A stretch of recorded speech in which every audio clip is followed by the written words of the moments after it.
వచనాలు మనం చదువుకుందాం. మీకా ప్రవచన గ్రంథము 5వ అధ్యాయం. మీకా ప్రవచన గ్రంథము పాత నిబంధనలో యోనా తర్వాత వచ్చేటువంటి ప్రవచన గ్రంథము 5వ అధ్యాయం. ఏమండి, 2వ వచనం నుండి కొన్ని వచనాలు మనం చదువుకుందాం.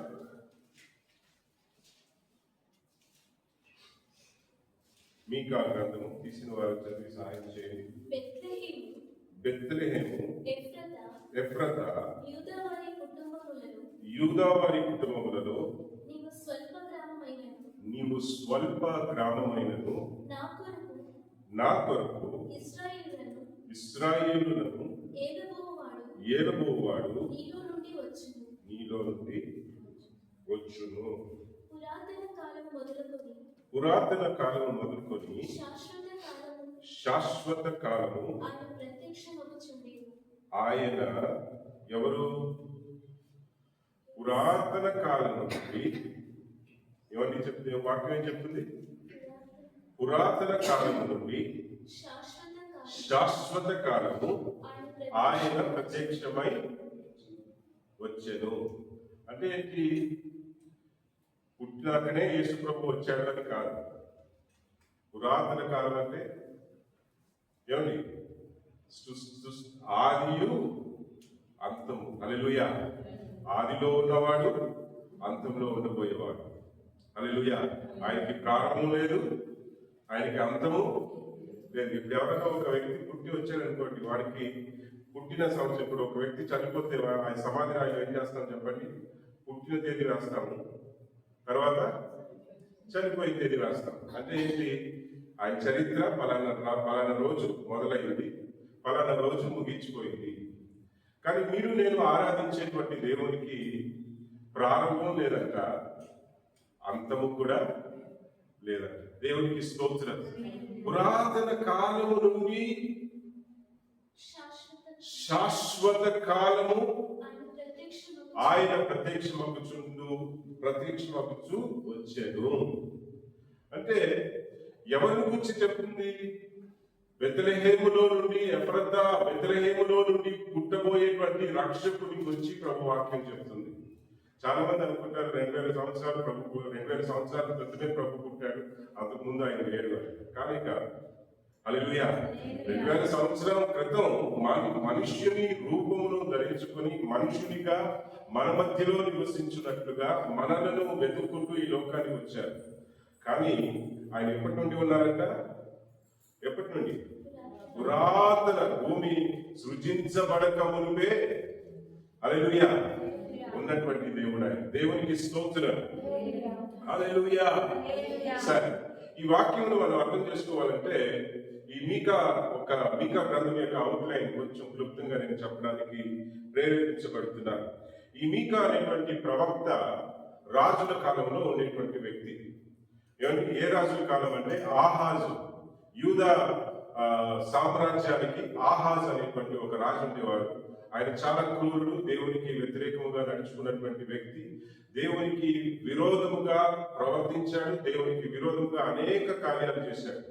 ఎంత మట్టుకు నడుచుకున్నాడంటే దేవునికి విరోధముగా ఆయన కడుపున పుట్టినటువంటి తన కుమారుని నిప్పుల్లో నడిపించాడు. ఏమండి? నిప్పుల్లో నడిపించి దేవుని దృష్టిలో అసహ్యమైన కార్యములు చేశాడు. అతని కాలం తర్వాత అతని కుమారుడు జోతం, ఆయన కూడా రాజు అయ్యాడు. తర్వాత జోతం కాలం తర్వాత హెజెకియా. ఈ ముగ్గురు రాజులు కాలంలోనే ఈ మీకా ప్రవక్త ఉండేవాడు. ఆ రోజుల్లో ఏమిటి అంటే ఏంటి? ఈ హెజెకియా తర్వాత ఒక రాజు వస్తారు. ఆ రాజు తర్వాత ఏమవుతుంది? రాజుల కాలం ముగించిపోతుంది అనమాట. రాజుల కాలం, ఇశ్రాయేలు యూదా రాజుల కాలం ముగించిపోయి అక్కడితో ఏమైపోయింది? 70 సంవత్సరాలు బానిసత్వంలోనికి మరలా ఇశ్రాయేలు ప్రజలు కొనిపోబడతారు. ఆ యొక్క రాబోయేటువంటి శ్రమలను గూర్చి, రాబోయేటువంటి బానిసత్వమును గూర్చి ఆ పర్షియా, తెలుగులో ఏమన్నారు?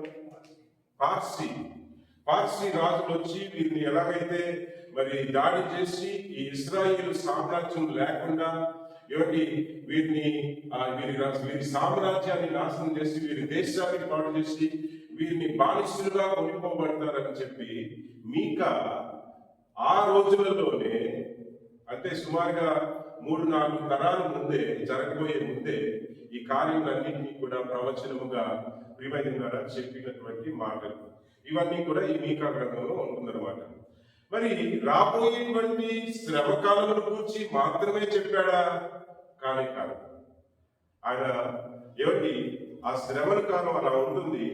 మరి ఏమిటి మీరు అనేక సంవత్సరాలు బానిసలుగా ఉంటారు. దేవుడు మిమ్మల్ని బానిసత్వంలోనికి, ఎందుకంటే మీరు దేవునికి విరోధంగా నడుచుకున్నారు కనుక, దేవుని దృష్టిలో దేవునికి కోపం కలుగునట్లుగా మీరు ప్రవర్తించారు కనుక, మరి దేవుని దృష్టిలో దేవుని కోపములకు పాత్రులయ్యారు కనుక మీకు ఇలాంటి పరిస్థితులు కలగబోతుంది. ఇశ్రాయేలు మరియు యూదా ఈ 2 సామ్రాజ్యాలకి కలగబోయేటువంటి భయంకరమైన పరిస్థితుల గురించి ప్రవచనం చెప్పి ఆ తర్వాత ఏమంటాడంటే, అయినను వారిని శాశ్వత కాలం దేవుడు తోసివేయాడు. ఎవరిని? యూదా ఇశ్రాయేలు ప్రజల్ని. ఎల్లప్పటికీ దేవుడు కోపించాడు, ఎల్లప్పుడూ తోసివేయడు. ఒక కాలం వస్తుంది, ఆ కాలం సమీపించినప్పుడు ఎఫ్రాతా, బెత్లెహేము, నీలో నుండి ఒక రక్షకుడు వస్తాడు. దేవునికి స్తోత్రం. హల్లెలూయా, హల్లెలూయా, హల్లెలూయా అని చెప్పి ఇవన్నీ కూడా మీకా గ్రంథంలో రాయడం జరిగింది. మరి సరే, మీకా గ్రంథం గురించి మనం కొన్ని విషయాలు మనం చూసాం. కొన్ని అధ్యాయాలు ఉంటాయి, వీటిని మనసులో పెట్టుకుని మీరు చదివితే మీకు అర్థమవుతుంది. మరి బహుశా ఇప్పటి వరకు మీకా గ్రంథం చదివితే అర్థం కాలేదని మీరు అనుకుని ఉండవచ్చు. ఈ విషయాలు మీరు మనసును పెట్టుకుని మీరు చదివినట్లయితే ఖచ్చితంగా అర్థం అవడానికి అవకాశం ఉంటుంది. సరే, ముందుకు వెళ్ళిపోదాం. ఇక్కడ ఎఫ్రాతా, బెత్లెహేము అంటున్నాడు. ఈ ఎఫ్రాతా, బెత్లెహేము ఎక్కడుంది? ప్రతి ఊరు కూడా ఒక జిల్లాలో ఉంటుంది, ఒక రాష్ట్రంలో ఉంటుంది, ఒక దేశంలో ఉంటుంది కదా. ఈ ఎఫ్రాతా, బెత్లెహేము అనేటువంటి ప్రాంతాలు, ఊరులు ఏ రాష్ట్రంలో ఉంది, ఏ జిల్లాలో ఉంది, ఏ దేశంలో ఉంది అని మనం గమనించినట్లయితే మనందరికీ తెలిసిన విషయం ఇశ్రాయేలు దేశంలో ఉంది అని. మనందరికీ ఇంకొక విషయం, కొంతమందికి తెలిసినటువంటి విషయం ఏంటంటే, బెత్లెహేము ఎక్కడ ఉందంటే యెరూషలేము అనేటువంటి ప్రావిన్స్ అంటే స్టేట్, రాష్ట్రం. ఇశ్రాయేలు దేశంలో యెరూషలేము అనేటువంటి రాష్ట్రంలో హల్లెలూయా, హల్లెలూయా, ఎఫ్రాతా అని ఒక జిల్లా ఉండేది. ఆ ఎఫ్రాతా అనేటువంటి జిల్లాలో ఒక గ్రామం బెత్లెహేము. ఏం చెప్పండి? ఇశ్రాయేలు దేశంలో యెరూషలేము అనే రాష్ట్రంలో, ఆ యెరూషలేము రాష్ట్రంలో ఉన్నటువంటి ఒక జిల్లా ఎఫ్రాతా. ఆ ఎఫ్రాతాలో ఒక చిన్న చిన్న గ్రామం, ఆ గ్రామం పేరు బెత్లెహేము. హల్లెలూయా. పెద్ద ఊరు కాదు, పేరు ప్రసిద్ధి కలిగింది కాదు. మరి ప్రియమైనలారా, అయినను ప్రభు ఆ యొక్క గ్రామములో నుండి పుట్టి వస్తారు అని చెప్పి, అందుకనే ఇక్కడ వాక్యం చెప్తుంది, నీవు ఎవరి చిన్న గ్రామమై ఉన్నప్పటికీ కూడా నీలో నుండి రక్షకుడు పుట్టి వస్తారు. ఇక్కడ కొన్ని విషయాలు మనం అర్థం చేసుకోవాలి. ఈ ప్రవచనం చెప్పినప్పుడు ఇశ్రాయేల్ ప్రజలకి తెలియజేసినటువంటి ఒక విషయం ఏంటంటే, ఈ ప్రవచనానికి ముందు మనం ఇంతకు ముందు నేను చెప్పినట్లుగానే మీకా 1వ అధ్యాయం, 2వ అధ్యాయం, 3వ అధ్యాయం మీరు చదివినట్లయితే రాబోయేటువంటి శ్రమకాలం, అంటే రాబోయేటువంటి ఆ పారసీ రాజులు, బాబులోను రాజులు, తర్వాత అశ్షూరీయులు, ఆ రాజులు వచ్చి వీరి మీద దాడి చేసి వీరిని బానిసలుగా తీసుకువెళ్తారని చెప్పి ఈ మొదటి 3 అధ్యాయాల్లో ప్రవచనాలు రాసి పెట్టాడు. ఆ తర్వాతనే ఈ ప్రవచనాలు రావడం జరిగింది. 4వ అధ్యాయం తర్వాత 5వ అధ్యాయం రాబోయే మెస్సయ్య గురించి ప్రవచనం రాశారనమాట. మరి ప్రియమైనలారా, ఇక్కడ ఇశ్రాయేల్ ప్రజలకి వాళ్ళకి ఆల్రెడీ తెలుసు, ఒకానొకప్పుడు మా పిల్లలు అనగా ఎవరు? అబ్రహాము, ఇస్సాకు, యాకోబు యొక్క 12 సంతానం, వారి పిల్లలు ఎక్కడుండేవారు?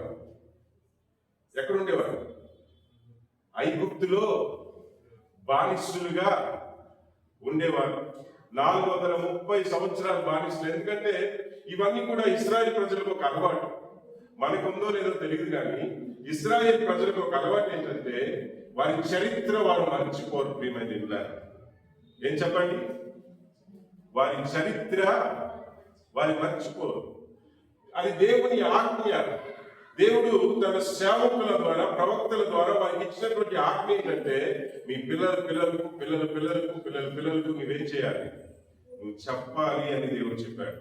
కనుక వారు భోజనానికి కూర్చున్నప్పుడు వారు ఏం చేసేవారు, వారి చరిత్రను గురించి మాట్లాడేవారు. ఒకనొకప్పుడు మేము ఐగుప్తులో బానిసలుగా ఉన్నప్పుడు దేవుడు మోషే అనేటువంటి ఒక ప్రవక్తను పంపించి మమ్మల్ని విడిపించాడు.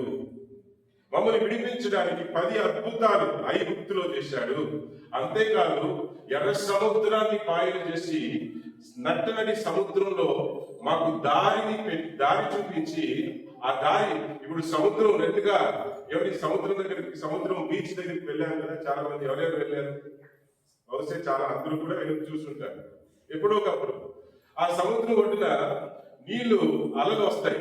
అలలు వచ్చి ముందుకు వచ్చి వెనక్కి వెళ్తాయి. వెనక్కి వెళ్ళిన వెంటనే ఆ నేల ఎలా ఉంటుంది, ఏంటండి, ఆరిపోయి ఉంటుందా, ఎలా ఉంటుంది, తడిగా ఉంటుంది, చెమ్మగా ఉంటుంది. హల్లెలూయా. మరి సముద్రము పాయలు చేసిన తర్వాత నేల ఎలా ఉండాలి? వాక్యం ఏం చెప్తుందో తెలుసా? నట్టనడి సముద్రంలో దేవుడు సముద్రాన్ని పాయలు చేసి ఆరిన నేలను వారిని నడిపించుకుంటూ, కనీసం బురద కానీ ఏమిటి అలాంటిది ఏమి కూడా వాళ్ళని ముట్టను కూడా ముట్టకుండా ఆరిన నేలను దేవుడు వారిని నడిపించుకుంటూ తీసుకువెళ్ళాడు. ఇది దేవుని వలన సాధ్యం. హల్లెలూయా. మనుషుల వలన అసాధ్యమైనది మన దేవుని వలన. ఈ చరిత్ర అంతా కూడా వారికి అలవాటు ఏంటంటే, వారి పిల్లలకు వారు చెప్పుకుంటూ వచ్చేవారట. ఇది చాలా ప్రాముఖ్యం. ప్రియమైన దేవుని సంగమా, మనం ఏం చేయాలి, మన కుటుంబాలకి, మన పిల్లలకి ఏం చేయాలి, పిల్లలకి మనం ఏం చేయాలి, మన రక్షణను గురించి, మనం ఏ స్థితిలో ఉండేవాళ్ళం, ఏ స్థితి నుండి దేవుడు మనల్ని ఏ విధంగా రక్షించాడు, మనకి ఏం కలగజేశాడు, అవన్నీ కూడా మన దేవుని గురించినటువంటి కార్యములు, బైబిల్లో కథలు చెప్పాలి. మన రక్షణ సాక్ష్యములు కూడా పిల్లలకి మనం చెప్పేటువంటి వారంగా ఉండాలి. దేవునికి స్తోత్రం. హల్లెలూయా. ఇప్పుడు వారు భోజనానికి కూర్చున్నప్పుడు, లేకపోతే ఇలా సరదాగా ఫెలోషిప్ కూర్చున్నప్పుడు మరి ఏం చేసేవారంటే, ఈ కార్యములన్నీ కూడా వారి పిల్లలకి వాళ్ళు చెప్పుకుంటూ వచ్చేవారు. కనుక వారికి తెలుసు, వారి చరిత్ర ఏంటో చాలా వరకు కూడా వారికి తెలుసు.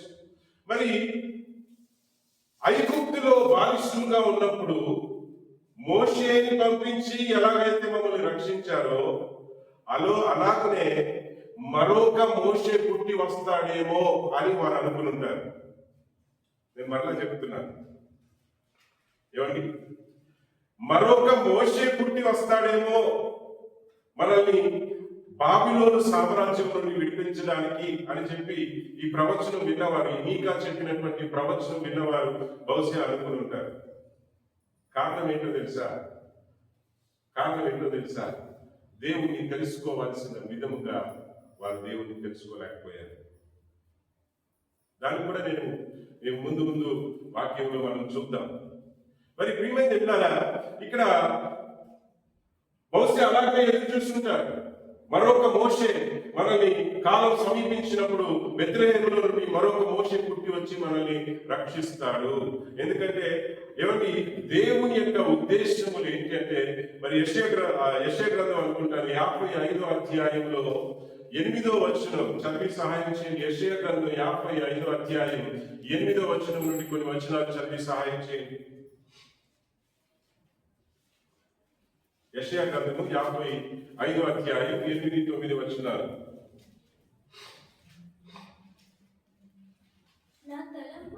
నా తలంపులు మీ తలంపులు వంటివి కావు, మీ త్రోవలు నా త్రోవలు వంటివి కావు. ఇదే యెహోవా వాక్కు. ఆకాశములు భూమికి పైన ఎంత ఎత్తుగా ఉన్నవో నీ మార్గములు నా మార్గములు నీ తలంపుల కంటే నా తలంపులు అంత ఎత్తుగా ఉన్నవి. ఈ వాక్యం ఎన్నోసార్లు ఎన్నోసార్లు వేరే రకాలుగా మనకు అర్థమై ఉండొచ్చు. కానీ ఈ ప్రియమైన ఈ వాక్యం నాకు ఇప్పుడు ప్రేరేపించబడుతున్నప్పుడు నాకు అనిపించినటువంటి ఒక విషయం, పరిశుద్ధాత్మ దేవుడు ప్రేరేపిస్తున్నటువంటి ఒక విషయం ఏంటి అంటే, దేవుడు ఇక్కడ ఏం చెప్పదలుచుకున్నాడు ఈ వాక్యం ద్వారా? ఆయన్ని అర్థం చేసుకోవాల్సిన విధముగా, ఆయన్ని తెలుసుకోవాల్సిన విధముగా మనం తెలుసుకోలేదు అని అంటున్నాడేమో కదా. నా తలంపులను, నా ఆలోచనలను, నా ఉద్దేశములను, నా కోరికలను మీరు తెలుసుకోలేకపోయారు. నేను అనుకున్నది ఒకటి, నేను అనుకునేది ఒకటి, మీరు అనుకునేది మరొకటి. నా ఆలోచనలు అయితే ఉన్నతమైనవి, కానీ మీరు నా ఆలోచనల వైపు దరిదాపుల్లో కూడా రాలేకపోతున్నారు. ఏం చెప్పండి? ఎందుకు చెప్పండి?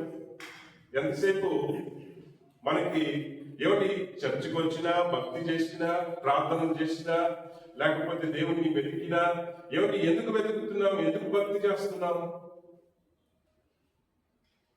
మన కార్యములను కూర్చి, మన మన మన ఏమిటి, మన కోరికలను కూర్చి, మన అవసరాలను కూర్చి, ఇహలోక సంబంధమైన వాటితో మన హృదయములను నింపుకొని వాటి కోసం భక్తి చేసేటువంటి విధానం ఈ రోజుల్లో ఎక్కడ చూసినా కూడా కనిపిస్తూ ఉంది.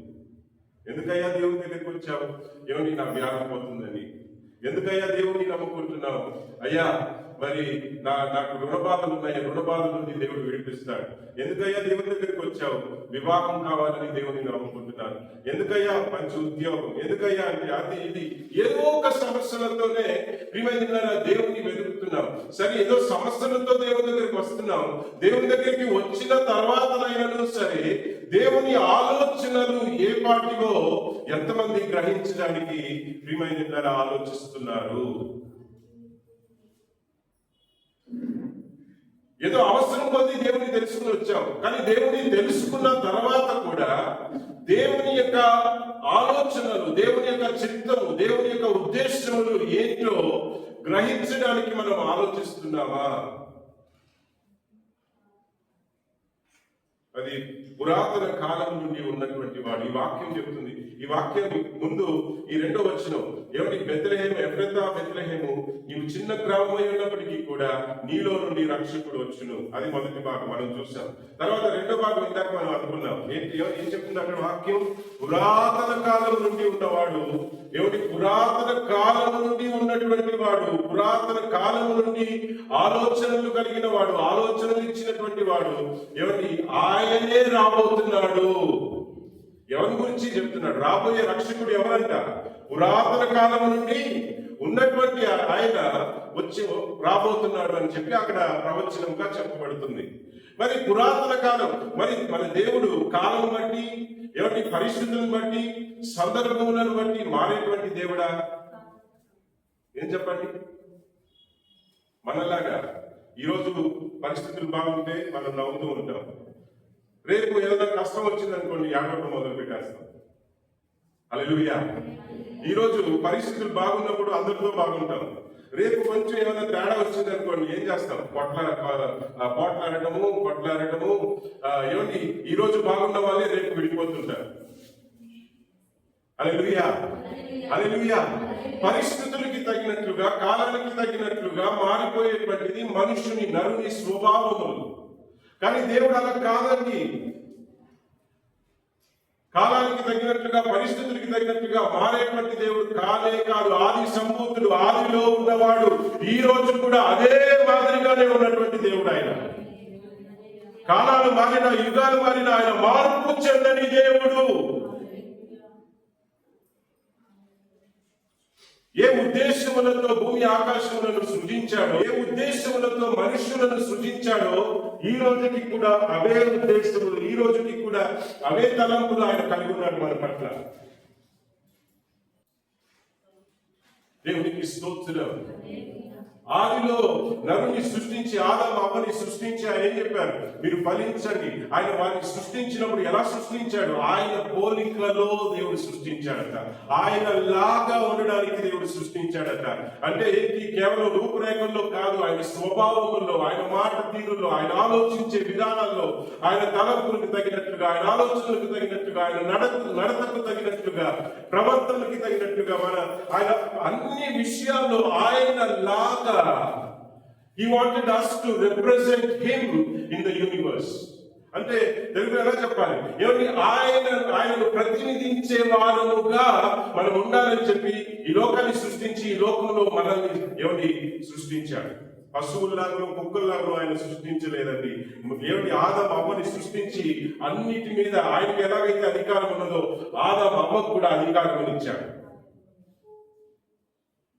That was his plan. అదే దేవుని యొక్క ఉద్దేశం. ఆయన మహిమతో వారిని నింపాడని దేవుని వాక్యం చెప్తుంది. ఆయన స్వరూపికను వారికి ఇచ్చాడని దేవుని వాక్యం చెప్తుంది. కానీ ఎప్పుడైతే దేవుని వారి సృష్టికర్తను తిరస్కరించి వారి యొక్క సొంత ఆలోచనల చొప్పున, వారి సొంత ఆలోచనలు చొప్పున కోరిక మేరకు వారు నడుచుకోవడం ప్రారంభించారు, దేవునికి దూరం అయిపోయారు. దేవుని ప్రణాళిక నుండి దేవునికి దూరం అయిపోయారు. అవన్నీ కూడా వారికి తెలిసిన విషయమే. తర్వాత పడిపోవడం, పాపంలో నిండిపోవడం, పాపంలో పడిపోవడం. మరి తర్వాత వాక్యం నోవా కాలంలో ఏం చెప్తుంది? వాక్యం నోవా కాలంలో ఏం జరిగిందండి? నరుల చెడుతనము, ఆదికాండం 6వ అధ్యాయం 5వ వచనం. ఆదికాండము 6వ అధ్యాయం 5వ వచనం. ఎవరైనా చదివేవాళ్ళు కొంచెం త్వరగా తీసి చదవాలి. ఆదికాండం 6వ అధ్యాయం 5వ వచనం. నరుల చెడుతనము, నరుల చెడుతనము భూమి మీద గొప్పదనియు, వారి హృదయం యొక్క తలంపులోని ఏంటమ్మా? ఊహ అంతయు ఎల్లప్పుడూ కేవలము చెడ్డవనియు యెహోవా చూచి సంతాపమును నొందెను. చూసారండి? అప్పుడు వారు దేవుని యొక్క పోలిక, వారు దేవుని యొక్క స్వారూప్యము వారు కోల్పోయారు కనుక దేవుడు సంతాపమును నొందాడు, బాధపడ్డాడంట. ఎందుకు చేశానా? But he was not going to give up. ఆయన బాధపడినప్పుడు మనకేమైనా ఎదురు దెబ్బలు తగిలాయి అనుకోండి, మనం ఊరుకునే ఏం చేస్తాం? గివ్ అప్ అంటే ఏం చేస్తాం? తెలుగులో వదిలేసుకుంటాం. ఇది మన వల్ల కాదు. కానీ ఆయన మనలాగా మనిషి కాదు కదా, ఆయన దేవుడు. హల్లెలూయా. ఆయన వదిలేసుకునే దేవుడు కాదు, ఊరుకునే ఓటమిని ఒప్పుకునే దేవుడు కాదు ఆయన. He was going to redeem everything to himself. మరలా సర్వమును ఆయన ఎలాగైతే మనుష్యుడు ఉండాలని ఆయన ఆశపడ్డాడో అలాగనే మరలా నిర్మించే వరకు ఆయన ఊరుకునే ఉండే దేవుడు కాదు. దేవునికి స్తోత్రం. నరులు చెడిపోయినంత మాత్రాన దేవుడు వదిలేసుకునే దేవుడు కాదండి. ఆయన చెడిపోయిన వారిని మరలా బాగు చేసి తన స్వారూప్యంలో తీసుకురావాలని దేవుని ప్రణాళిక. దేవునికి స్తోత్రం. అందుకనే చరిత్ర అంతా మనం చూస్తాం. తర్వాత నరుల చెడుతనం చాలా గొప్పగా అయిపోయింది. తర్వాత జలప్రలయం వస్తుంది. నోవా వచ్చి సుమారుగా 120 సంవత్సరాలు బాధ చేస్తాడు. మారండి, గొప్ప జలప్రలయం రాబోతుంది, నాశనం రాబోతుంది, మీ చెడుతనమును విడిచిపెట్టండి అని చెప్పి ఆ వాడ కట్టిన రోజులు బాధ చేశాడు. కానీ ఎవరు మారలేదు. ఆ తర్వాత జలప్రలయం వస్తుంది. నోవా దేవుని దృష్టిలో నీతిమంతుడుగా కనిపించాడు. నోవా ఒక కుటుంబం రక్షించబడుతుంది. ఆ తర్వాత ప్రియమైన నోవా కాలం అయిపోతుంది. తర్వాత అబ్రహాం కాలం వస్తుంది. తర్వాత అబ్రహాముని దేవుడు పిలుస్తాడు. అబ్రహాము కూడా ఒక అన్యుల కుటుంబంలో పుట్టిన వ్యక్తి. అబ్రహాముని దేవుడు పిలుస్తాడు. అబ్రహాముని పిలిచి దేవుడు ఏమంటాడంటే, అబ్రహాము, నేను నిన్ను ఆశీర్వదిస్తాను, నీ ద్వారా భూమి యొక్క జనములందరూ కూడా ఆశీర్వదించబడుదురు. ఇప్పుడు అబ్రహాముని దేవుడు ఎందుకు పిలిచాడు? ఏమండి, అబ్రహాముని దేవుడు ఎందుకు పిలిచాడు? ఆశీర్వదిస్తాను అన్నాడు. నేను నిన్ను ఆశీర్వదిస్తాను, నీ ద్వారా భూమి యొక్క సకల ప్రజలు. 12వ అధ్యాయం 3వ వచనం చదవండి. ఆదికాండం 12వ అధ్యాయం 3వ వచనం. నిన్ను ఆశీర్వదించు వారిని ఆశీర్వదించెదను, నిన్ను దూషించు వారిని శపించెదను. 2వ వచనం, 2వ వచనం చదవమ్మా. నిన్ను గొప్ప జనముగా చేసి నిన్ను ఆశీర్వదించి నీ నామమును గొప్ప చేయుదును, నీవు ఆశీర్వాదముగా నుందువు.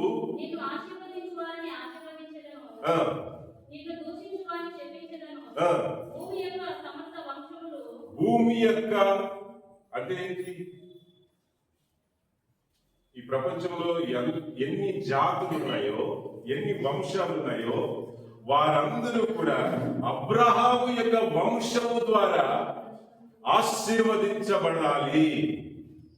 అర్థమవుతున్న వారందరూ కూడా చేతులెత్తి దేవునికి స్తోత్రం చెప్పండి ఒకసారి. అబ్రహాము వంశము ద్వారా ఏమిటి? భూమి యొక్క సకల జనులు ఆశీర్వదించబడాలి.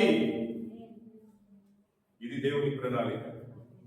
బట్ ఏం జరిగిందో తెలుసండి, ఇశ్రాయేలు ప్రజలు they made everything about themselves rather than God's plan. అంటే ఏంటి? అన్ని కూడా దేవుడు మమ్మల్ని ఎన్నుకున్నాడు. ఎలా చెప్పాలి తెలుగులో? దేవుడు మమ్మల్ని ఎన్నుకున్నాడు, మేమే గొప్ప, భూమి యొక్క ప్రజలందరికంటే మేమే గొప్ప, దేవుడు మమ్మల్ని ఎన్నుకున్నాడు, దేవుడు మమ్మల్ని ఆశీర్వదిస్తాడు, మేము అబ్రహాము వంశస్థులము. ఏమిటి? మత్తయి సువార్త, మార్కు సువార్త, లూకా సువార్తలో కూడా మనం చూస్తాం. పరిసయ్యులు ఏమంటారు? మేము అబ్రహాము వంశస్థులము అంటారు. వాళ్ళు గొప్పగా గర్విస్తూ చెప్తూ ఉంటారు, మేము అబ్రహాము వంశస్థులము అంటారు. ఏమిటి? వారి యొక్క దృష్టిలో ఎలా అయిపోయిందంటే, ఏమిటి? దేవుడు మమ్మల్ని ఎన్నుకున్నాడు, మేము దేవుని దృష్టిలో స్పెషల్ కనుక అన్ని ఆశీర్వాదాలు మాకు, మా వంశానికే చెందుతుంది అని చెప్పి వారు అనుకున్నారు. నిజమే, దేవుడు వారిని ఎన్నుకున్నాడు. నిజమే, దేవుడు వారిని ఆశీర్వదిస్తానని దేవుడు చెప్పాడు. కానీ ఎందుకు ఆశీర్వదిస్తానని చెప్పాడు? నీవు ఆశీర్వాదముగా ఉండుటకు నేను నిన్ను ఆశీర్వదిస్తాను అన్నాడు. ఆ మాట ఏం జరిగింది? అక్కడ మర్చిపోయాడు. దేవునికి స్తోత్రం. హల్లెలూయా, హల్లెలూయా.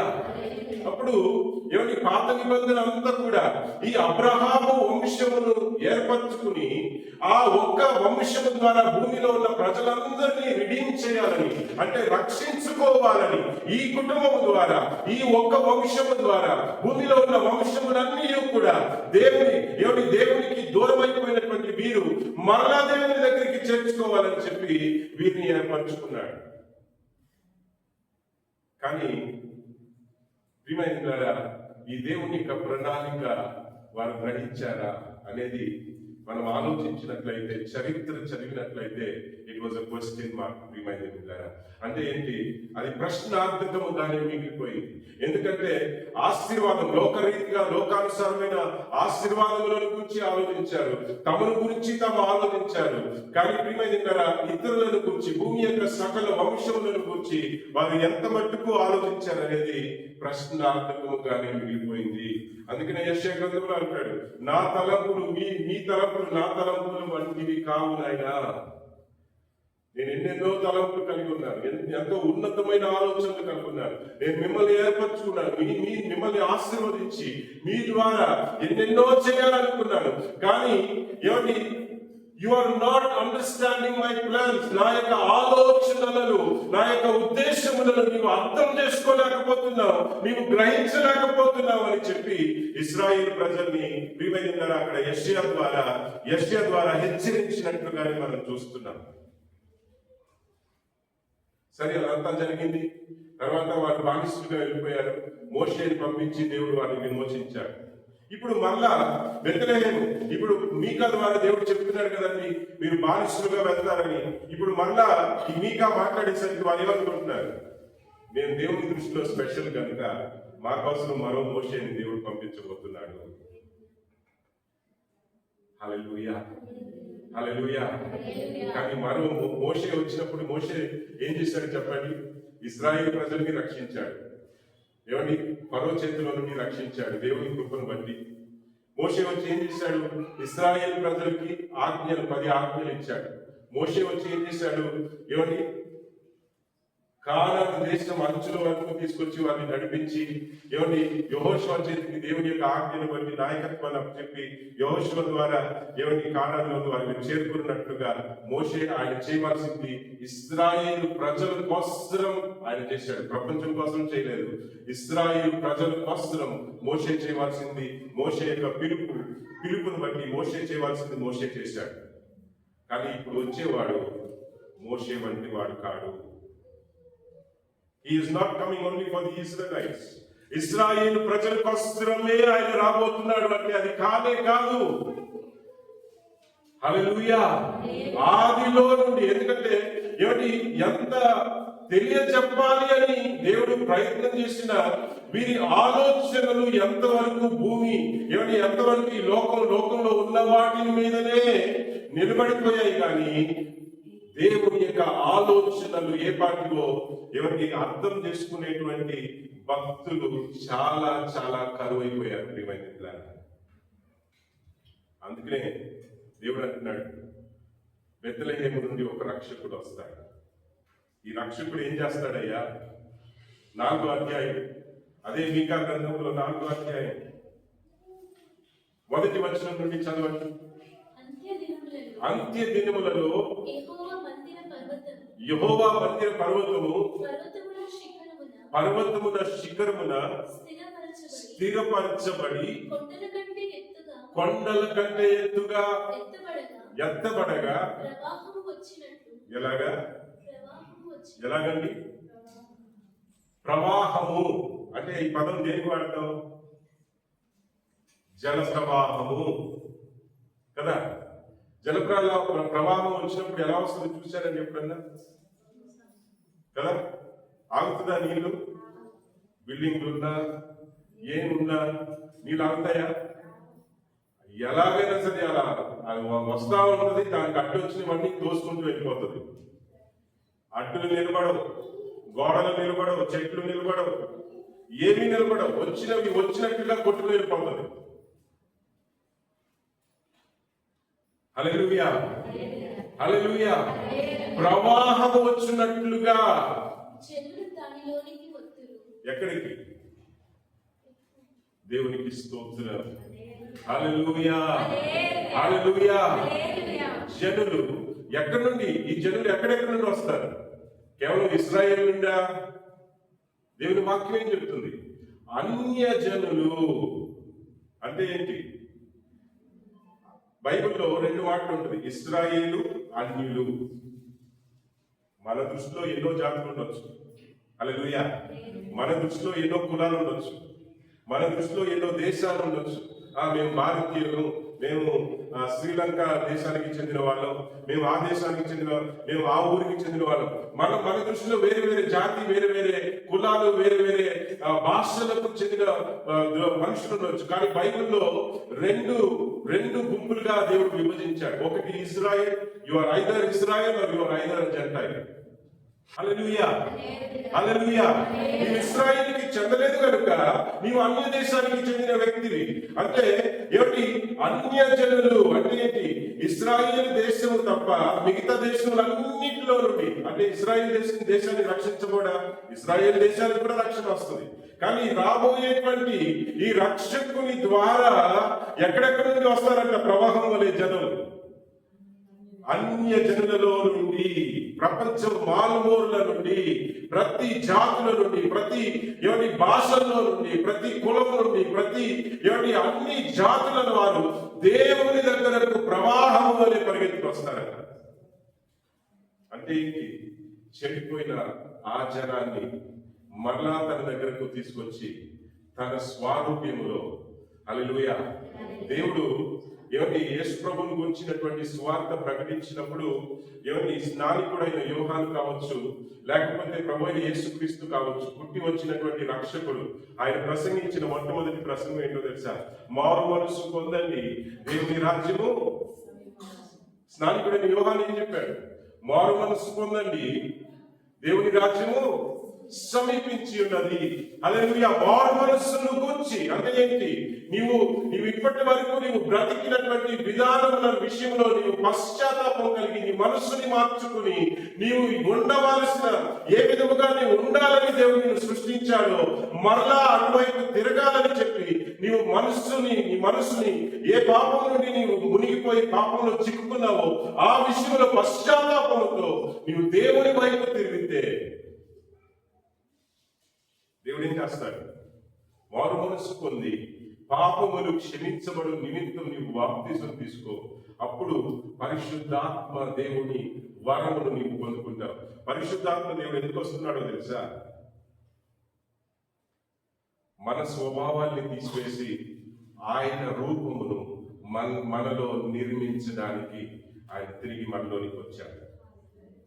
ఏం చెప్పండి? దేవునికి స్తోత్రం. హల్లెలూయా, హల్లెలూయా. ఇది దేవుని ప్రణాళిక, ఇది దేవుని ఆలోచన. ఇప్పుడు క్రిస్మస్ ఎందుకు చేసుకున్నాం? ఇప్పుడు ఈ మాసం రాగానే ఎక్కడ చూసినా కూడా యేసు ప్రభు పుట్టారు. యేసు ప్రభు మన కోసం రక్షకుడుగా జన్మించాడు. యేసు ప్రభు వారు మన కోసం లోక రక్షకుడుగా జన్మించాడు. మన పాపముల నుండి మనల్ని విడిపించడానికి ఆయన జన్మించి వచ్చాడు. నిజమే, మన పాపము నుండి మనల్ని విడిపించడానికి ఏ పాపములైతే మనల్ని చెడ్డవారుగా మార్చేసిందో, ఏ పాపములైతే మనల్ని దేవునికి దూరం చేసిందో, ఏ పాపములైతే మన దేవుని స్వరూపము దేవుని యొక్క పోలికలు, దేవుని యొక్క స్వరూపమును కోల్పోయేలాగా చేశాయో ఆ పాపము నుండి మనల్ని విడిపించి మరలా తనకు పరిశుద్ధ జనముగా, మరలా తన పోలికలో ఉన్నటువంటి జనముగా, తన ఆలోచనలను కలిగిన వారుగా మరలా మనల్ని నిర్మించడానికి రక్షకుడుగా ఈ లోకంలోనికి జన్మించి వచ్చారు. అలాంటి అనుభవంలోనికి సంఘము రాని పక్షంలో ఎన్ని పండుగలు చేసుకున్నా వ్యర్థమే. మనం కూడా ఇశ్రాయేల్ ప్రజల్లాగా కనిపిస్తాం. ఇలాంటి సంఘాలు కూడా అలనాడు ఇశ్రాయేల్ ప్రజలు దేవుని ఆలోచనలను గ్రహించలేకపోయారు. They were never able to understand the plan of God in their lives. అందుకనే ప్రభు కూడా చెప్పారు, మీకాలో కూడా చెప్తాడు 4వ అధ్యాయంలో, నా తలంపులు మీరు అర్థం చేసుకోలేరు అంటాడు. 4:12 అనుకుంటానండి, 4:12. నా తలంపులను మీరు అర్థం చేసుకోరు. My thoughts are not yours. మీ యొక్క ఆలోచనలు నా వంటివి కావు. కానీ ఇశ్రాయేల్ ప్రజలు దేవుని చేత ఏర్పరచబడినప్పటికీ కూడా వారు తమ కోసం బ్రతకటం మొదలు పెట్టారే కానీ దేవుని ఆలోచనలు వారు బలులు అర్పించారు. దేవుడు చెప్పినట్టుగా, మోషే ద్వారా దేవుడు చెప్పినట్టుగా బలులు అర్పించారు, కానుకలు చెల్లించారు. సంవత్సరానికి ఎన్ని పండుగలు ఉండేవో, కోత పండుగ, లేకపోతే పస్కా పండుగ, లేకపోతే పెంతెకోస్తు, లేకపోతే అన్ని బలులు అర్పించి పాప పరిహార బలులు అర్పించాల్సినప్పుడు ఎప్పుడెప్పుడు పండుగలు వచ్చాయో, సంవత్సరానికి ఎన్ని పండుగలు ఉన్నాయో అన్ని పండుగలకి యెరూషలేముకి యాత్రలు చేసుకుంటూ, ఈ రోజు కూడా యాత్రలు చేసుకుంటూ యెరూషలేముకి వెళ్తారు. అన్ని చేస్తున్నారు. But are they understanding the plan of God in their lives? కానీ అన్ని చేసినప్పటికీ కూడా దేవుని యొక్క ఆలోచనలు ఏంటో, దేవుని యొక్క ఆలోచనలు ఏ పాటివో, ఎందుకోసం దేవుడు మనల్ని ఏర్పరచుకున్నాడో వారు గ్రహించారా అనేది మనం ఆలోచించిన వారం అయితే అది ప్రశ్నార్థకముగానే మిగిలిపోతుంది. పౌలు అంటాడు, ఇశ్రాయేలు తిరస్కరించారు కనుక రక్షణ అన్యజనుల్లోనికి వెళ్ళింది అని. నిజమే, వారు తిరస్కరించారు, రక్షణ మనకు కలిగింది. కానీ రక్షించబడిన ఈనాటి సంఘాలు మనం ఏ స్థితిలో ఉన్నాం? ఈరోజు మనం ఏ స్థితిలో ఉన్నాం? ప్రియమైన పిల్లలు, మనం కూడా వారిలాగా మారిపోతున్నామా? Are we making this about our selfs? భక్తి చేస్తున్నాం, బాప్తిజం తీసుకుంటున్నాం, ఏమంటే బల్లారాధన తీసుకుంటున్నాం. ఆయన మాంసంలో మాంసము గాను, ఆయన రక్తములో రక్తము గాను మారడానికి ప్రభు బలంలో మనం చేయవేస్తున్నాం. అంటే ఏంటి? పులవని పిండి ఒకటి ఉంటుంది. ఒక పాత్రలో పులవని పిండి ఉంటే పులిసిన పిండి కొంచెం తీసి ఆ పులిసిన పిండిలో నుండి ఒక ముద్ద తీసి ఈ పులవని పిండిలో వేస్తే ఏమవుతుంది? చెప్పండి, ఏమవుతుంది? ఏమవుతుందండి? ఈ పిండి అంతా, ఈ పులవని పిండి అంతా పులిసిన పిండిలాగా మారిపోతుంది కదండి. ఇప్పుడు యేసయ్య ఆ శరీరం మనం తీసుకున్నప్పుడల్లా మనం ఏం చేస్తామో తెలుసా?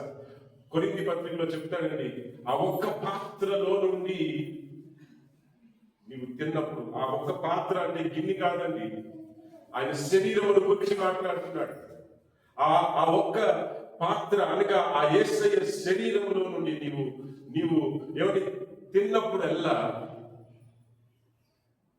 ఆయన శరీరంలో అమర్చబడుచున్నారని మీరు ఎరుగుతారా? అంటే ఏంటి? ఆయనలో ఒకటైపోతున్నారని మీకు తెలియదా? ఆ గ్రహింపు మీకు లేదా అని కొరింథీ సంఘానికి పత్రిక రాస్తూ పౌలు అంత ప్రశ్నిస్తూ ఉంటాడు.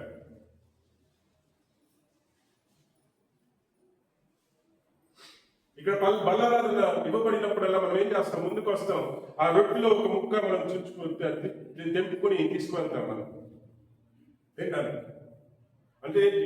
ఆయన శరీరంలో ఒక ముద్దని మనం తీసుకుంటున్నాం. ఎందుకో తెలుసా? ఆ ముద్ద మన శరీరంలోకి వస్తే మనం ఆయన శరీరం లాగా మారిపోతామా అని.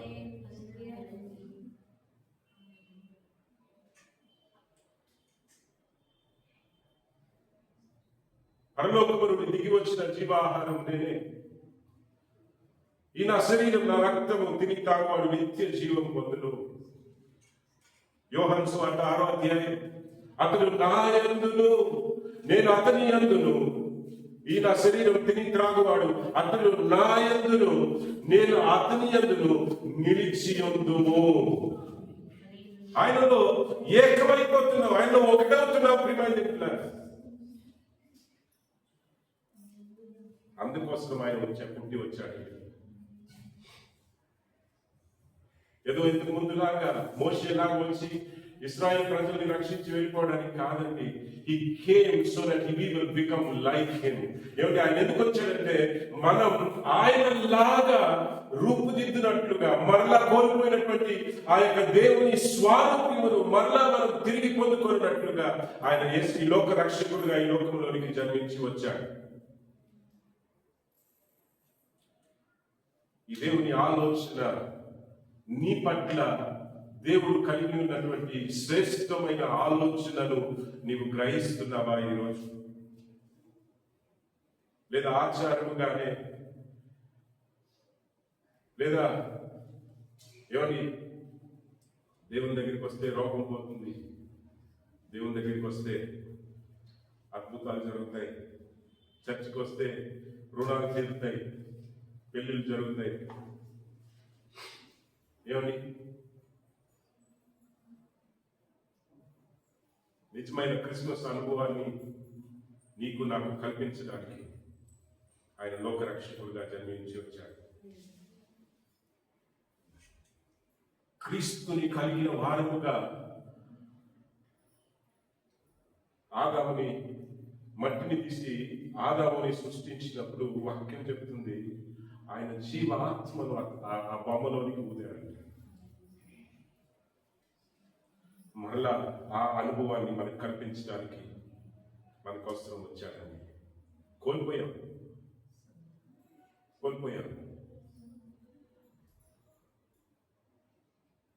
ఎంతమంది గ్రహిస్తున్నారు ఈరోజు?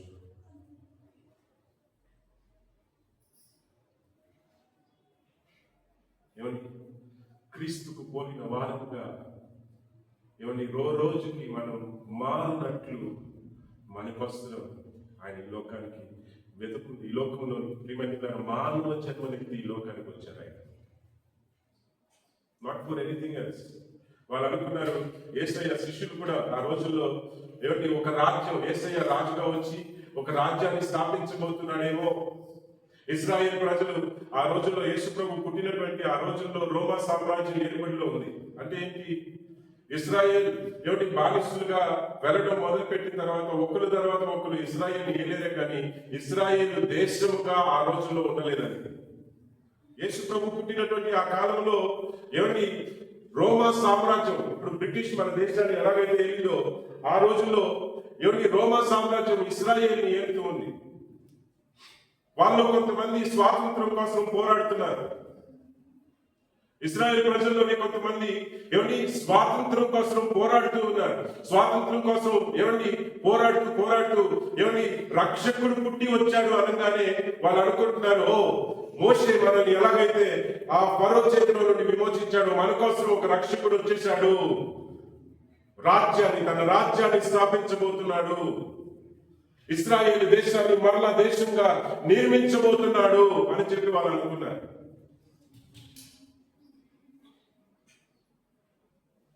They made it about themselves. వారి గురించి, వారి దేశం గురించి ఆలోచించాలి. కానీ దేవుడి యొక్క ప్రణాళిక ఏంటి అనేది దేవుడు ఒక దేశమో ఒక ప్రాంతానికి చెందినవాడు కానే ఆయన సర్వలోకానికి అధిపతి ఆయన.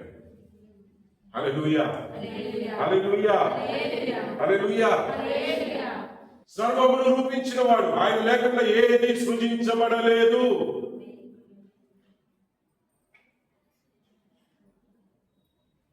మనుషులందరినీ కూడా మరలా రక్షణలోనికి, తన దగ్గరికి దూరమైపోయినటువంటి వారిని మరలా ఇంట చేర్చుకునడానికి, తన ఇంటి వారుగా మార్చుకునడానికి. 2 వారాల క్రితం మనం వాక్యం విన్నాం. మనం దేవుని ఇంటి వారము. హల్లెలూయా. ఎంతమంది గ్రహిస్తున్నాం మనం? ఆ వచనం చదివి సాయం చేయండి.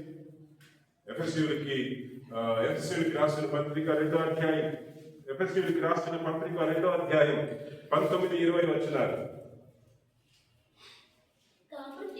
కాబట్టి మీరు ఇక మీదట పరజనులను చూశారండి. ఏమంటున్నాడు? ఎవరికి రాస్తున్నాడో తెలుసా ఈ పత్రిక? ఎవరికి రాస్తున్నాడు? పౌలు గారు దైవాత్మ చేత, దైవ ఆవేశం చేత పత్రిక రాస్తున్నాడు. ఎవరికి రాస్తున్నాడు? ఎఫెసీ సంఘానికి. అంటే ఏంటి? మన సంఘం, ఈ సంఘం లాగానే ఆ రోజుల్లో ఎఫెసీ ఒక సంఘం ఉండేది. ఆ సంఘంలో రక్షించబడినటువంటి ఆ ప్రజలను ఉద్దేశించి వ్రాసినటువంటి పత్రిక. అంటే సంఘస్థులను ఉద్దేశించి రక్షించబడిన వారు, బాప్తిజం తీసుకున్న వారు, ప్రభు బలలో అనగా ప్రభు శరీరమును, ప్రభు రక్తమును ప్రతి వారం లేదా నెలకొకసారి తిని తాగేటువంటి వారిని చూసి వారిని ఉద్దేశించి వ్రాసినటువంటి పత్రిక. ఎవరు రాస్తున్నాడు? అన్యుల్లాగా ప్రవర్తిస్తారేంటి? అన్యుల్లాగా ఉంటారేంటి? మీరు నా ఇంటి వారు అంటున్నాడు. కాబట్టి చదవండి. మీరిక మీదట పరజనులు అంటే మా వారు కాదు కదా. మీ వారు ఎవరు? దుఃఖకరమైన విషయం ఏంటో తెలుసా? యేసే రక్తంలో కడగబడిన వారిని మన వారిని మనం అనుకోం. సంఘంలో ఎవరో జబ్బు ఉంటుంది, వాళ్ళకి తెలియదు, మనకు తెలియదు, మనకు పట్టింపు, తెలిసినా కూడా పట్టింపు లేదు. ఎలాగా? మన కులస్తులు కాదండి, మన బంధువులు కాదు.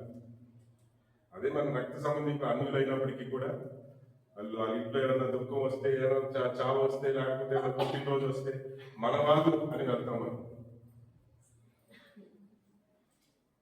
ఏంటండి? ఎవరు ఎవరు ఎవరు మన వాళ్ళు?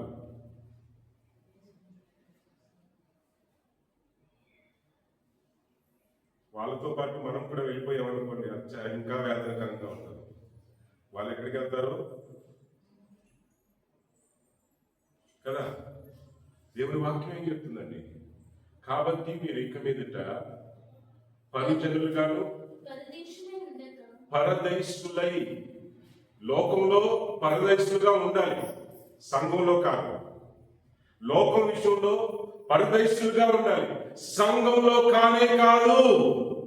కానీ వేదనకరమైన విషయం ఏంటంటే లోకం మన సొంతం అనుకుంటాం, సంఘంలో పరదేశుల్లాగా ప్రవర్తిస్తాం. నిజమేనా? నిజమేనా? మనకి సంబంధం లేదు. ఎవరో వచ్చి చర్చ్ కడిగి శుభ్రం చేస్తే నేను చక్కగా వచ్చి ఏమిటి ఇస్త్రీ బట్టలు నలగకుండా మంచిగా కూర్చుని కుర్చీలో ఆరాధన చేసుకుని నేను వెళ్ళిపోతాను. ఇంకా నాకు బట్టి పేరు లేదు. ఇది నా ఇల్లు కాదు. ఎలాగా? ఇది నా ఇల్లు, ఇది నా ఇల్లు కాదు అన్నట్లుగా మీరు పరుజనులుగాను పరదేశులుగాను ఇక మీదట ఉండక పరిశుద్ధులతో ఏకపట్నస్థులుగాను దేవుడు అక్కడ గుర్తు చేస్తున్నాడు. మనకు దేవుడు ఇచ్చిన హోదా ఏంటండి? దేవుడు మనకి ఇచ్చిన పిలుపు ఏంటండి? మనం మనం యేసయ్య రక్తంలో ఒకటిగా మార్చబడిన వారం, ఆయన ఇంటి వారం, పరిశుద్ధులతో కలిసి బ్రతకవలసిన వారు గనుక ఆ ఇంటిని గురించి మనం చింతించాలంట.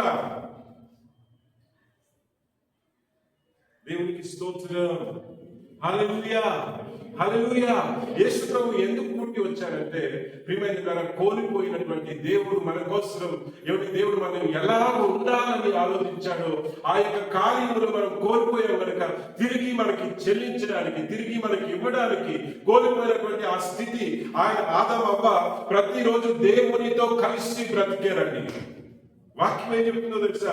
ప్రతిరోజు దేవునితో నడిచేవారంట, దేవునితో ముచ్చటించేవారు.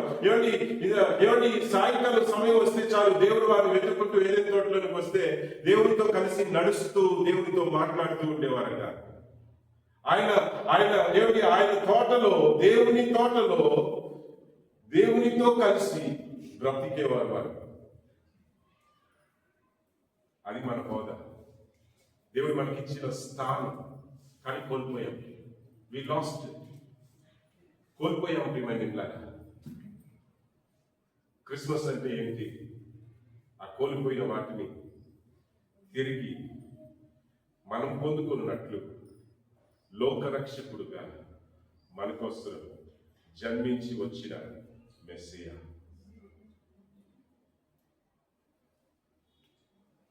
We are called to be the hands and feet of Jesus. అంటే ఏంటి? యేసయ్యలాగా ఆయన చేతులుగా, ఆయన కాలుగా మనం ఉండాలంట. హల్లెలూయా. అంటే ఏంటి? మనం ఎలాగైతే అబ్రహాముతో దేవుడు చెప్పాడు, గుర్తుందండి, నిన్ను ఆశీర్వదిస్తాను, నీవు ఆశీర్వాదంగా ఉందువు. అంటే ఏంటి? We are blessed. మనం ఆశీర్వదించబడి ఆశీర్వాదంగా ఉండడానికి పిలువబడ్డాం. ఇది దేవుని ఆలోచన. కానీ కోల్పోయాం. మనం అనుకుంటున్నాం నేను రక్షించబడ్డాను, కానీ రక్షించబడ్డాం నిజమే, బాప్తిజం తీసుకున్నాం నిజమే, ప్రభు బలలో మనం పాల్గొనలు తీసుకుంటున్నాం నిజమే, కానీ దేవుని యొక్క ఆలోచనలు మనం గ్రహించామా? దేవుని యొక్క ఆలోచనలు మనం గ్రహించకపోతే తిరిగి మనం బానిసలుగానే మిగిలిపోతాము. రక్షణ కలిగింది, కానీ రక్షణ కలిగి కూడా ఇశ్రాయేలు ప్రజలు ఐగుప్తు నుండి విమోచించబడ్డారు. కానీ ఏం ప్రయోజనం అండి? తిరిగి బాబులోని సామ్రాజ్యానికి బానిసలుగా వెళ్ళిపోయారు. స్వాతంత్రులుగా ఉండడానికి రక్షించబడ్డాం, ఆయన బిడ్డలుగా ఉండడానికి రక్షించబడ్డాం, ఆయన లాగా ఉండడానికి రక్షించబడ్డాం. రక్షించబడ్డాం. ఎందుకు రక్షించబడ్డాం? ఇతరుని రక్షణలో నడిపించడానికి. ఆశీర్వదించబడ్డాం. ఎందుకు ఆశీర్వదించబడ్డాం? ఇతరులకు ఆశీర్వాదంగా ఉండడానికి. ప్రియమైన విమోచించబడ్డాం. ఎందుకు విమోచించబడ్డాం? ఇతరులను విమోచనలోనికి నడిపించడానికి విమోచించబడ్డాం. దేవునికి స్తోత్రం. హల్లెలూయా, హల్లెలూయా. మొట్టమొదటి కారణం ఏంటి అంటే యేసు పుట్టి రావడానికి, రక్షకుడుగా పుట్టి రావడానికి మొట్టమొదటి కారణం ఏంటి? మనలను తన పోలికలో మార్చడానికి. రెండో కారణం ఏంటి అంటే మనం ఎలాగైతే ఆయనలాగా మార్చబడుతున్నామో ఇతరులను కూడా యేసయ్య దగ్గరకు నడిపించడానికి. ఎవరిని ఏర్పరచబడ్డాం. దేవునికి స్తోత్రం. ఈ విషయాన్ని మనం మర్చిపోయాం అనుకోండి. ఆశీర్వాదం ఏమిటి? ఎంతసేపు నా భక్తిని. ఇప్పుడు నేను ఒకటి అడుగుతాను, 5 తాళాలను కథ చెప్పారు ప్రభు. ఆ 1 తాళాన్ని పొందుకున్న వ్యక్తి చేసిన తప్పు ఏంటండి? పోగొట్టాడు ఏమన్నా? చెప్పండి. భద్రంగా కాపాడాడు. యజమాని ఇచ్చిన ఆ 1 తాళాన్ని ఏం చేశాడు? చాలా జాగ్రత్త. ఈ రోజుల్లో సంఘాలు ఆ విధంగానే మారిపోయాయి. తమ రక్షణ విషయంలో బాగానే ఉంటున్నారు చాలా మంది. నేను బాగుంటున్నాను, నేను చర్చికి వెళ్తున్నాను, నేను ప్రార్థన చేసుకుంటున్నాను, నేను రక్షణలో ఉన్నాను, నేను వాక్యం వింటున్నాను, నేను దశభాగాలు ఇస్తున్నాను, నేను అది చేస్తున్నాను. ఏమిటి మన రక్షణ విషయంలో మనం మంచిగానే ఉంటున్నాం. కానీ ఇతరులకు నీవు ఆశీర్వదించబడి నీవు ఆశీర్వాదముగా ఉండు అనేటువంటి రెండో భాగం ఏంటి? ఆ పిలుపు మర్చిపోతున్నావా? దేవునికి స్తోత్రం. ప్రియమైనలారా, ఈ 2 కారణాలు మన జీవితంలో నెరవేరకపోతే క్రిస్మస్ అనేది ఇంతకు ముందు అన్యులుగా ఉన్నప్పుడు ఎన్నో పండుగలు చేసేవాళ్ళు. ఏమండి మా పిల్లలు చెప్తుంటారు, మనకెందుకు ఒకే పండుగ? ఏమండి వాళ్ళకి ఇన్ని పండుగలు ఉన్నాయి, మిగతా వాళ్ళందరికీ చాలా పండుగలు ఉన్నాయి, మనకు ఎందుకు ఒకటే పండుగ అని పిల్లలు అప్పుడప్పుడు చిన్నప్పుడు అడిగేవారు కదా. ఇంతకుముందు అన్యులుగా ఉన్నప్పుడు ఎన్నో పండుగలు చేసుకుంటున్నాం, ఇప్పుడు క్రైస్తవులు అయ్యాక క్రిస్మస్ పండుగ చేసుకుంటున్నాం. తేడానే ఉండదు. హల్లెలూయా. తేడానే హల్లెలూయా. రక్షకుడు పుట్టాడు అనేటువంటి రక్షణ ఆనందము మనం పొందుకొని ఉన్నామా? లోకం, యేసుప్రభువు తన శిష్యులకి ఒక మాట చెప్పాడండి, లోకం ఇవ్వని సమాధానం నా సమాధానమునే నేను మీకు ఇచ్చుచున్నాను. ఈ లోకం ఇవ్వని సంతోషం, ఈ లోకం ఇవ్వని సమాధానం. లోకం ఇవ్వని అంటే ఈ లోకంలో ఏమి ఉన్నాయి? డబ్బు, వెండి, బంగారం, ఇల్లు, ఆస్తులు, అంతస్తులు, హోదాలు, పేర్లు, ప్రతిష్టలు. ఏమిటి? ఇవన్నీ కూడా ఇవ్వని సమాధానం, ఇవన్నీ కూడా ఇవ్వని సంతోషం నేను మీకు ఇవ్వడానికి వచ్చాను. ఏమున్నా లేకపోయినా హల్లెలూయా, క్రీస్తుని నేను కలిగి ఉన్నాననేటువంటి సమాధానం ఎంతమంది కలిగి ఉన్నారు ఈరోజు? ఒకసారి ఏమైనా నష్టం వస్తే మనకు వచ్చేటువంటి దుఃఖం ఎవరు అర్థకట్లేదు కదండి. నిజమేనా? లోకంలో ఏమైనా నష్టం వస్తే రక్షకుడు మనలో ఉన్నాడనే విషయం మర్చిపోతాం. రక్షకుడు ఉన్నాడు అని ఆనందించేదానికంటే లోకంలో కోల్పోయిన వాటి గురించి మనం ఎక్కువగా దుఃఖపడతాం. పౌలు అంటాడు, ఏమిటి? బ్రతుకుట క్రీస్తే, చావైతే. బ్రతికితే క్రీస్తు కోసం బ్రతుకుతాను ఆయన, చనిపోతే నాకు మేలే. ఎందుకంటే నా క్రీస్తుతో సదాకాలం నేను జీవించడానికి వెళ్ళిపోతాను. ఇలా అంటే ఏంటి? ఈ లోకం విడిచిపోయినా, ఈ లోకంలో ఏం కోల్పోయినా, తర్వాత అంటాడు ఇంకొక ఫిలిప్పీయులకు రాసిన పత్రికలో, నా యేసు క్రీస్తు ప్రభు యొక్క శ్రమలలో నేను పాలివారస్తునిగా ఉండునట్లు ఈ లోకంలో నాకు ఉన్న వాటినన్నిటినీ పెంటతో సమానముగా ఎంచుచున్నాను. మన దర్శనాన్ని, మన పిలుపుని మనం కోల్పోయామంటే ప్రియమైనలారా, ఒకటి మాత్రం ఆలోచించండి. దేవుని ఆలోచనలు, దేవుని ప్రణాళికలు అర్థం చేసుకోకుండా యేసయ్య అని పిలిస్తే యేసయ్య స్వస్థపరుస్తున్నాడు, యేసయ్య కనికరిస్తున్నాడు. ఆయన ఆలోచనలలోనికి మనం వచ్చేసామనుకోండి, ఇంకా ఎంత ఆశీర్వాదం ఉంటుందో ఊహించండి ఒకసారి. ఏం చెప్పండి? అర్థమవుతుందంటారా? ఆయన ప్రణాళిక, ఇందాక వాక్యం చదివాను, నా తలంపులు మీ తలంపులు వంటివి. అంటే ఆ మాటకు అర్థం ఏంటి? మీ తలంపులకి నా తలంపులకి చాలా వ్యత్యాసం ఉంది. మన తలంపుని వదులుకుని ఆయన తలంపుల వైపు మనం ప్రయాణం చేయడం మొదలు పెట్టేసామనుకోండి, ఇంకా ఎంత ఆశీర్వాదం ఉంటుందో ఆలోచించండి ప్రియమైన దేవుని బిడ్డలారా. రక్షకుడు మన కోసం వచ్చాడు. హల్లెలూయా, హల్లెలూయా. మోషే కంటే శ్రేష్ఠుడు. మోషే ఇశ్రాయేలు కోసమే వచ్చాడు. ఈయన మనందరి కోసం వచ్చాడు. లోక రక్షకుడుగా వచ్చాడు. హల్లెలూయా. మోషే ఇశ్రాయేలు కోసం పుట్టాడు. యేసుక్రీస్తు ప్రభువారు లోకం కోసం పుట్టాడు. హల్లెలూయా. లోక రక్షకుడుగా మనందరికీ రక్షణ కలుగునట్లు, విమోచన కలుగునట్లు ఈయన మన కోసం పుట్టి వచ్చాడండి. ఎందుకు పుట్టి వచ్చాడంటే మనం కోల్పోయిన వాటన్నిటినీ కూడా క్రీస్తు యేసు ద్వారా మనం తిరిగి పొందుకున్నట్లుగా ఆయన ఈ లోకానికి వచ్చాడు. ఇవన్నిటిని గ్రహించేవారుగా మనం ముందుకు సాగుదాం ప్రియమైన బిడ్డలారా. హల్లెలూయా. ఇవన్నిటిని కూడా క్రీస్తు రోజుకి క్రీస్తుకు పోలిన వారముగా మనం మారాలనే ఆశతో, రోజుకి క్రీస్తుకు పోలిన వారముగా మనం మారాలనేటువంటి కోరికలతో దేవుని నీతిని, దేవుని రాజ్యమును వెతికే వారముగా, దేవుని నీతి కొరకైన ఆకలి దప్పిగలు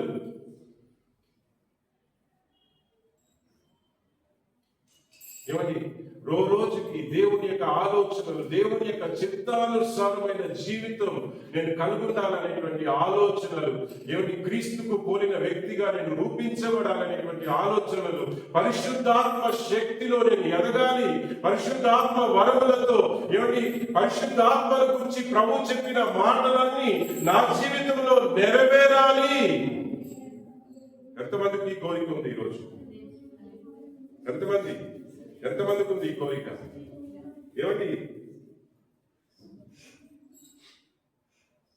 ఎంతమందికి ఉంది? ఆయన నిజమైన దేవుడు అండి. పరిశుద్ధాత్మ దేవుని యొక్క అనుభవాలన్నీ ప్రభు అనేక విధాలుగా వివరించి చెప్పారు. పత్రికలు అనేక రకాలుగా వ్రాసి పెట్టారు మన కోసం. ఆ అనుభవాలన్నీ ఎవరి కోసమో తెలుసా? పక్షపాతి లేని దేవుడు ఆయన. పక్షపాతి లేని దేవుడు. పరిశుద్ధాత్మ వరముల కోసం ఆపేక్షించండి, ఆశపడండి అని రాశాడు కొరింథీ పత్రికలో. హల్లెలూయా, హల్లెలూయా. పరిశుద్ధాత్మ వరములు ఎందుకు ఆశపడాలి? ఆయన లాగా మారినట్లు. ఫలాలు ఏం చేస్తాయి? యేసయ్య గుణాలు మనలో నిర్మిస్తాయి. వరాలు ఏం చేస్తాయి? ఆయన లాగా శక్తిమంతులుగా మనల్ని మారుస్తాయి. ఏం చెప్పండి? ఫలాలు ఏం చేస్తాయండి? ఫలాలు అంటే ఏంటి? ప్రేమ, సహనము, మంచితనము, దయాళత్వము, సంతోషము, సమాధానము, దీర్ఘశాంతము కదా, 9 ఫలాలు. ఈ గుణ లక్షణాలు యేసయ్యలో ఉండేటువంటి గుణ లక్షణాలు, పరిశుద్ధాత్మలో ఉండేటువంటి గుణ లక్షణాలు. ఆయన మనలోనికి వచ్చినప్పుడు ఆ గుణ లక్షణాలు మనలో నిర్మించబడాలి అని ఆయన మనలోనికి వస్తున్నాడు. కేవలం ఫలాలైనా? ఫలాలతో పాటు బోనస్ అండి వరాలు. వరాలంటే ఏంటి? భాషల వరం, స్వస్థత వరం, అద్భుతాలు చేసే వరం. హల్లెలూయా. భాషలను ట్రాన్స్లేట్ చేసేటువంటి వరం ఏమంటాం? తర్జుమ చేసేటువంటి వరం. హల్లెలూయా. జ్ఞాన వరం. ఈ వరాలన్నీ ఎవరి కోసం? పరిశుద్ధాత్మను పొందుకున్న ప్రతి ఒక్కరి కోసం ఈ అనుభవాలు కలగాలని, ఆయన లాగా మనల్ని మరలా నిర్మించాలని ఆయన మనలోనికి వచ్చారు. అప్పుడు మనం ఆశపడాలి, ప్రభువా మీలాగా ప్రేమ, మీలాగా సహనము, దీర్ఘశాంతము, మంచితనము, దయాళత్వం, మీలాగా ప్రవచనాలు చెప్పే కృప, మీలాగా ప్రభువా, మీలాగా సంఘం క్షేమం నిమిత్తం ప్రవచనాలు చెప్పినట్లుగా, మీలాగా ఇతరులకు ఆశీర్వాదంగా ఉన్నట్లు, ఇతరులకి నేను వెళ్ళి ప్రార్థన చేసినప్పుడు నాకు స్వస్థత కలగాలి. ప్రభువా, నేను ఇతరులకి నేను వెళ్ళి ప్రార్థన చేసినప్పుడు అద్భుతాలు జరగాలి. ఎందుకంటే నేను ఆశీర్వదించబడమే కాదు, నేను ఇతరులకు ఆశీర్వాదముగా నేను పిలువబడ్డాను. ఇది మన పిలుపండి. ఇది మీ పట్ల, నా పట్ల, సంఘము పట్ల, సంఘంలో ఉన్న ప్రతి ఒక్కరి పట్ల దేవుని యొక్క ప్రణాళిక, దేవుని యొక్క ఆలోచనగానే వాక్యంలో మనకు కనిపిస్తుంది. స్పష్టముగా దేవుడు సూటిగా మీతో, నాతో, మనందరితోనూ ప్రభు ఈ రోజు మాట్లాడుతున్నారు. యేసుప్రభు వారు పుట్టి వచ్చారంటే ఎందుకు? ఈ కార్యాలు, ఈ అనుభవాలు మనలో కలిగించడానికి యేసుప్రభు వారు వచ్చారండి. ఆశపడుతున్నామా ఈరోజు? ఎంతమంది ఆశపడుతున్నారు? ఒకవేళ ఇంతకాలం దేవుని నమ్ముకుని కూడా ఇశ్రాయేల్ ప్రజల్లాగా ఏమండి, నేను, నా కుటుంబం, నా రక్షణ, నా కోసం నేను బ్రతుకుతున్నట్లుగా, నా అవసరాల కోసం నేను దేవుని దగ్గరికి వచ్చినట్లుగా బ్రతికేమేమో. ఇకనైనా ప్రభువా, మీ శరీరంలో ఒక ముద్దని నేను తింటున్నానైనా, మీ మాంసంలో మాంసముగా నా శరీర కోరికలు, నా శరీరానికి కోరికలు అనేకములు ఉన్నాయి. కానీ నా శరీరం కాదు, నా శరీరాన్ని మీ శరీరంగా, మీ మాంసముగా, మీ మాంసంలో మాంసముగా నన్ను నిర్మించు ప్రభువా. నా పితరుల ద్వారా వచ్చిన రక్తములో ఎన్నో శాపాలు ఉన్నాయి ప్రభువా. చాలా మంది అంటారు తరతరాలుగా వ్యాధులు వస్తున్నాయి, తల్లిదండ్రులకు వచ్చింది పిల్లలకు వస్తుంది. మన కాన్పూర్లో ఒక యవనస్తుడు, నేను సేవకు వచ్చిన కొత్తలో నాకు ఎంతో సహకరించినటువంటి వ్యక్తి, ఆయన అంటాడు, డాక్టర్లు ఏమంటే మీకు కుటుంబంలో ఉంది, నీ కుటుంబంలోనే ఉంది కనుక మీ అమ్మ, మీ అన్నయ్య, ఇప్పుడు నీకు తర్వాత మీ పిల్లలకు వచ్చే ప్రమాదం ఉంది అని చెప్పారు అన్నయ్య అన్నాడు. చాలా బాగా అనిపించింది. తరతరాలుగా వచ్చే శాపం పోయడానికి ప్రభు మనల్ని రక్షించలేదండి. ఆయన మన కోసం పుట్టి వచ్చాడు. ఎందుకో తెలుసా? ఇవన్నీ తెచ్చివేయడానికి. ఆయన రక్తం, మన రక్తం ఆయన రక్తముగా మారడానికి ఆ గిన్నెలో మనం పాపం తీసుకుంటున్నాం.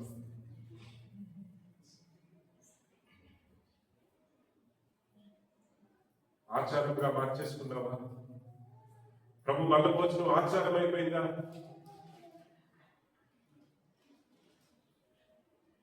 ఈ క్రిస్మస్ మాసంలో మనల్ని మనం విమర్శలు చేసుకుందాం.